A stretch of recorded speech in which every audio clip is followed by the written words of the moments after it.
Assalamualaikum warahmatullahi wabarakatuh dan salam sejahtera. Anda bersama dengan saya, Cikgu Zuraidi Abdullah dalam Santai Sejarah. Okey, 2 minggu lepas kita dah belajar, cikgu dah bagi pengenalan sejarah daripada darjah 4 hingga darjah 6. Jadi hari ni kita nak belajar apa? Hari ni kita nak belajar unit 1 sejarah dan kita. Okey, apa kandungan yang kita nak belajar ni? Yang pertama, pengertian sejarah. Yang kedua, sumber dalam sejarah, kaedah penyelidikan sejarah, sebab dan akibat dalam peristiwa sejarah, konsep dan ruang masa dalam sejarah. Tapi hari ni kita nak belajar 2 je. Hari ni kita nak belajar 1 dan 2, pengertian sejarah dan sumber sejarah. Okey, pengertian sejarah. Di akhir pelajaran, murid dapat menyatakan pengertian sejarah. Okey, pengertian sejarah.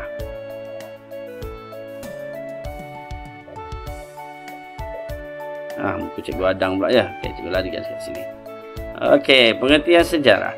Okey, yang kamu nampak ni ialah pengertian sejarah daripada tokoh-tokoh sejarawan. Okey, mari kita tengok dalam buku teks apa dia kata.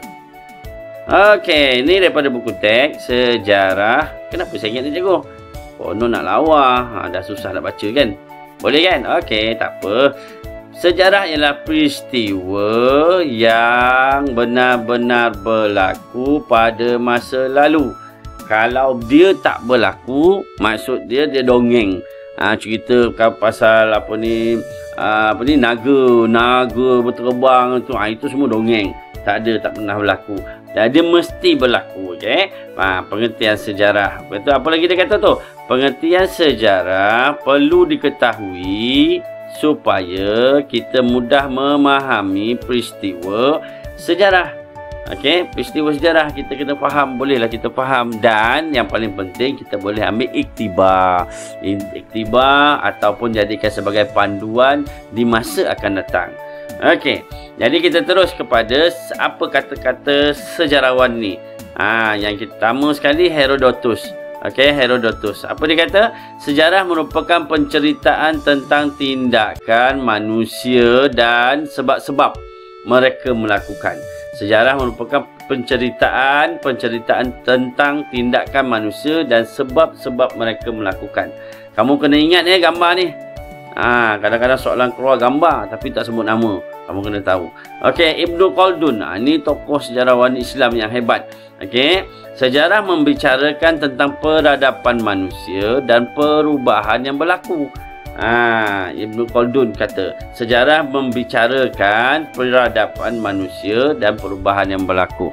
Okey, manakala Ihskar pula mengatakan sejarah merupakan proses interaksi antara masa kini dan masa lampau. Interaksi ni kata lain hubungan masa kini dengan masa lampau. Macam mana, kenapa negara kita dah jadi Malaysia macam ni? Apa sejarahnya jadi negara Malaysia? Sebelum ni tanah Melayu. Sebelum tu kita tak tahu. Nanti kita akan belajar dalam sejarah. Okey, sejarah. Okey, seterusnya tokoh ni daripada Malaysia. Daripada Malaysia, Profesor Emeritus Tan Sri Koo Kai Kim. Dia kata apa? Sejarah merujuk peristiwa yang pernah atau sudah berlaku. Pernah atau sudah berlaku. Yang ni kita ambil kat sini lah. Inilah. Negara ambil daripada buku teks, ambil daripada tokoh yang hebat ni lah. Okey. Yang kedua, tokoh daripada negara kita iaitu Dr. Muhammad Yusuf bin Ibrahim. Apa kata dia? Sejarah merupakan catatan atau rekod sesuatu peristiwa yang berlaku pada masa lalu. Catatan atau rekod. Benda ni mesti bercatat. Catat macam mana? Dia ada banyak. Ada sumber pertama, ada sumber kedua. Mari kita tengok apa dia seterusnya. Okey, kita tengok sebelum tu Cak Naminda. Cak Naminda cikgu nak kamu nyatakan hari bersejarah dalam hidup kamu. Okey, tak kisahlah masa darjah 3 ke, darjah 2 ke, sebelum sekolah ke. Apa peristiwa bersejarah yang berlaku pada kamu dan cikgu nak kamu ceritakan pada ibu atau ayah kamu.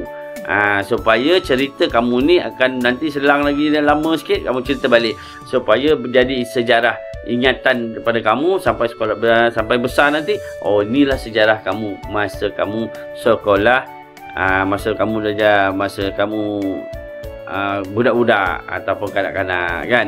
Jatuh basikal ke, peristiwa tak semestinya peristiwa yang buruk, peristiwa yang baik pun ada. Kejayaan kamu dapat nombor 1 ke, benda tu sejarah lah tu. Okey, seterusnya kita terus. Okey, seterusnya yang ini tak nampak Cikgu Adang lagi. Okey, kita naik ke atas pula.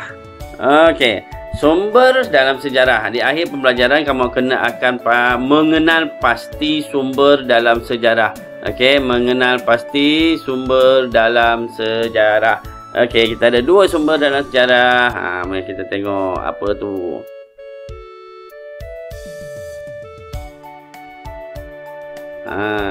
Ni sumber dalam sejarah. Kita ada sumber premier. Okey, ni sumber premier. Dan kita ada sumber sekunder. Kita tengok contoh dulu. Yang pertama, fosil. Sumber premier. Okey, fosil ialah tinggalan tumbuhan atau haiwan yang terawet.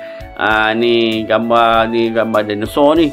Haiwan yang terawet ataupun tinggalan tumbuhan. Dia dah awet kan. Jadi kita boleh tengok, oh ni yang dulu-dulu fosil ni. Fosil ni maknanya memang dah tak ada dah ni. Haiwan yang dah tak ada. Nanti kita belajar, kalau belajar sains nanti kita boleh belajar juga haiwan yang telah pupus. Okey, yang kedua, manuskrip. Apa dia manuskrip? Tulisan tangan seperti hikayat Hang Tuah, Salalatus Salitin. Okey, manuskrip ni ada tulisan tangan cerita tentang hikayat Hang Tuah ni. Kadang benda ni ada dekat museum.